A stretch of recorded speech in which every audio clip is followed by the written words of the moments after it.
There is a kind of exhaustion that comes from telling the truth and then staying in the room long enough to negotiate against yourself. You say no, then you soften it. You explain, then you explain the explanation. You try to make your limits sound harmless enough that nobody gets upset.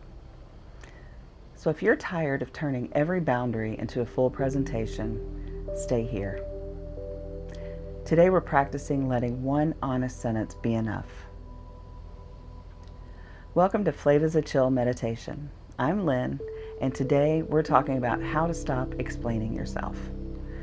For the next 10 minutes, you don't have to solve your whole life. You only have to be here, one moment at a time.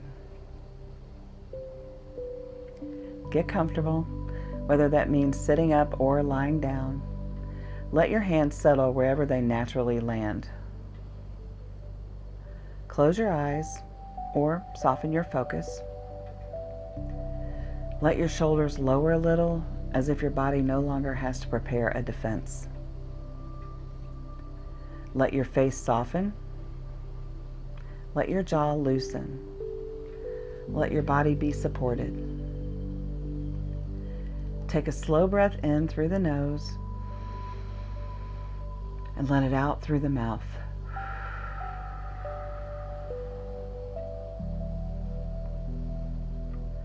Take another slow breath in and let the exhale leave without it being managed.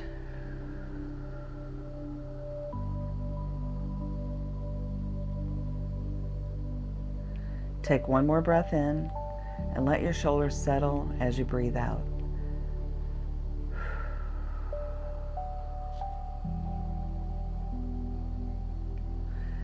Now let the breath return to its natural rhythm. There is nothing to force here. Let the breath be your anchor. Feel it arrive and feel it leave.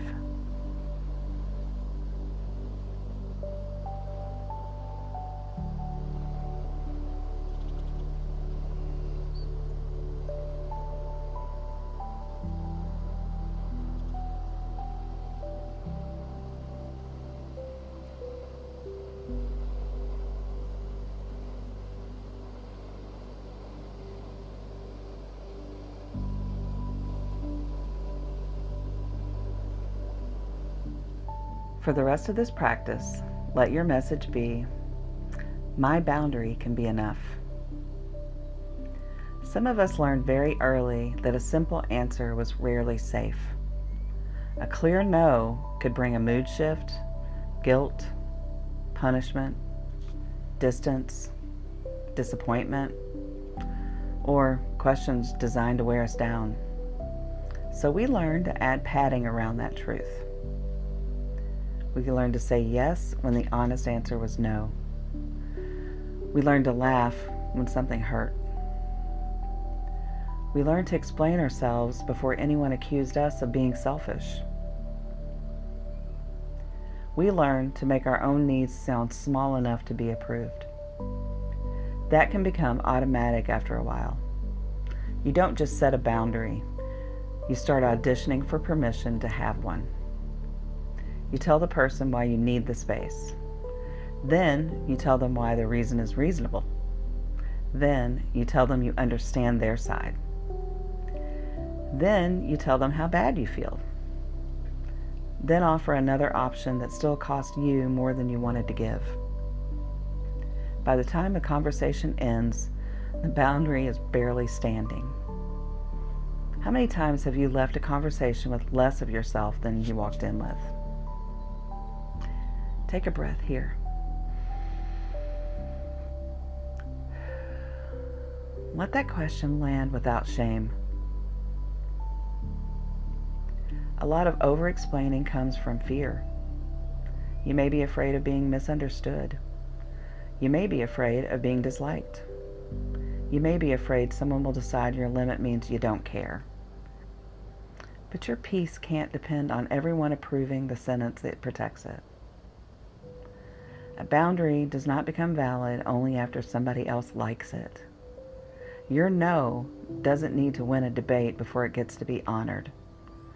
Your discomfort doesn't need a witness, a lawyer, and a closing statement before you're allowed to listen to it. So ask yourself gently, where have I been explaining because I want permission? Where have I been giving too much information to someone who keeps using the information to push back? Where have I been confusing being understood with being allowed? Those are hard questions because sometimes the answer is close. Sometimes it's family. Sometimes it's work. Sometimes it's a friend who's used to the old version of you. You can be kind and still be clear. You can care about someone's feelings and still refuse to hand them control of your answer. You can explain once and then stop. That last part may feel strange if you're used to earning safety through details. Someone's disappointment doesn't automatically mean you did something wrong. Someone's confusion doesn't mean that you owe them the most tender parts of your reasoning. Someone's silence doesn't mean you have to start filling the room with apologies. You're allowed to let a sentence stand. Bring to mind one place where you've been over-explaining lately. Choose one situation, one person, or one repeated conversation. Take a slow breath in. Let it out.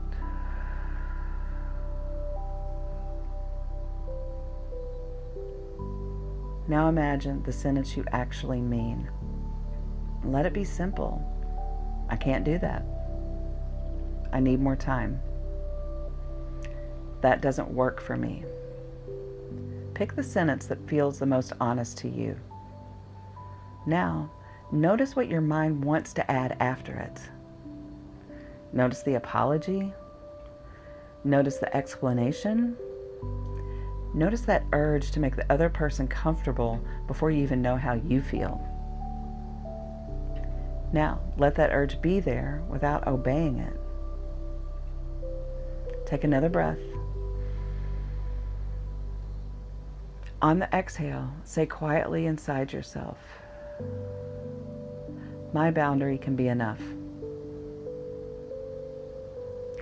There's a moment in many conversations when you can feel yourself start to leave your own side.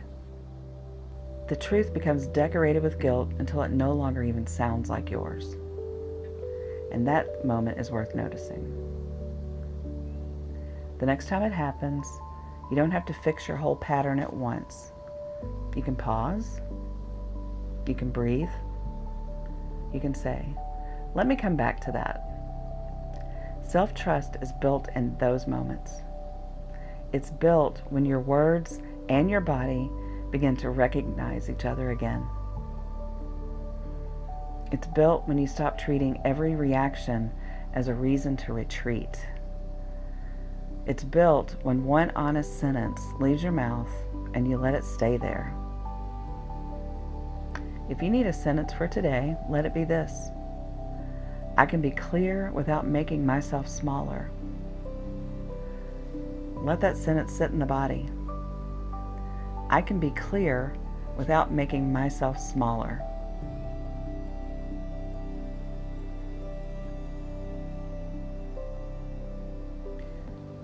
Now let your attention widen back into the room. Feel the surface beneath you. Notice the air on your skin. Notice the sounds around you. Take one deeper breath in and let it out slowly.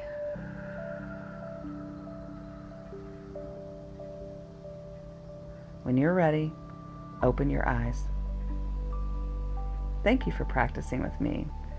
Let one honest sentence be enough today, and I'll see you back here next time.